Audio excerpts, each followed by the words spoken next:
let's go ahead and take a look at friction on an angled surface. So here I have a 10 kilogram block, and it's on a surface that is angled at a theta of 30 degrees. So those are my givens.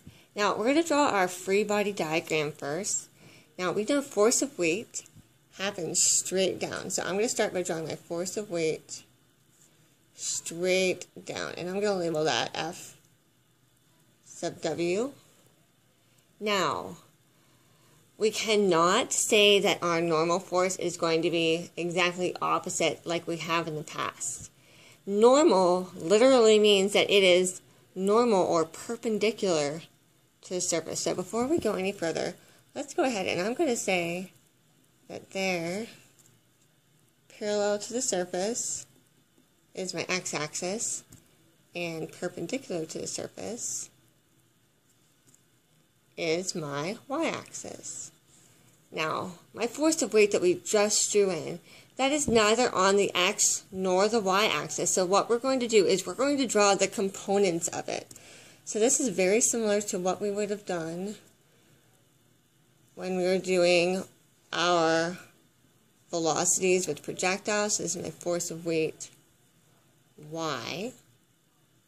Notice that that's a right angle. Then we can do the same thing here. So we did this with projectiles, now we can do it with forces. And here's my force of weight, x. And this is also a right angle. When you're drawing these, please make sure that you're being careful. And as you can tell, mine is a little tiny bit off, but you will be doing much better because you're going to be using a ruler and a protractor when you do this.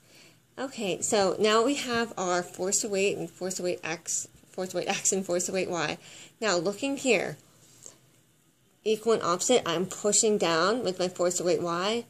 Equal and opposite is going to be my normal force. So my normal force actually is going to be the same length as my force of weight y.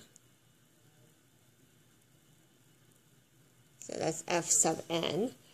And for this situation and the one that I want you to try in class, we're saying that our block is completely stationary. It is not moving, it is there, which means that my force of weight is going to be equivalent to the force of static friction. Okay, so here's my free body diagram. Now, because we need to find our force of weight y and force of weight x, something that we need to do is know exactly what angle inside here is 30 degrees. Now, hopefully you can look at it and just guess, but let's go ahead and do this geometrically. So here's 30 degrees, and we'll say that we know then that this is 90 and that this one up here is 60. Okay, since this line for force of weight is parallel to the back of my block, that means that this in here is also 60 degrees, which means that this is 30 and this is 30. So this interior angle is 30 and this interior angle is 30. So let's go ahead and let's calculate. And I already went through and did the calculations.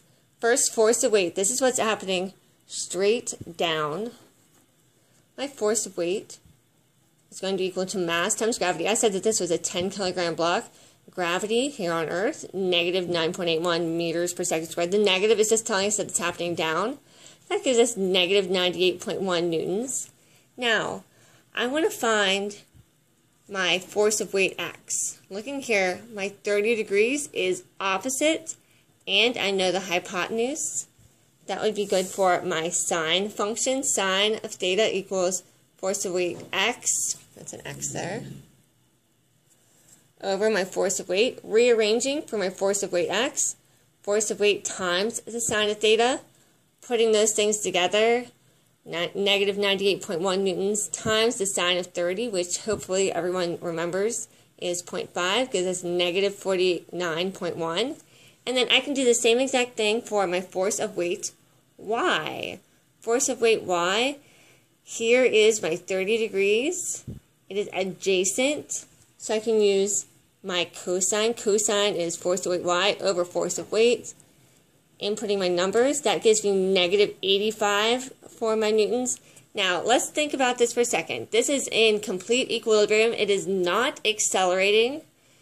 So up and down, my normal force and my force of weight y are equal. Left and right, my force of weight x and my force of static friction are equal.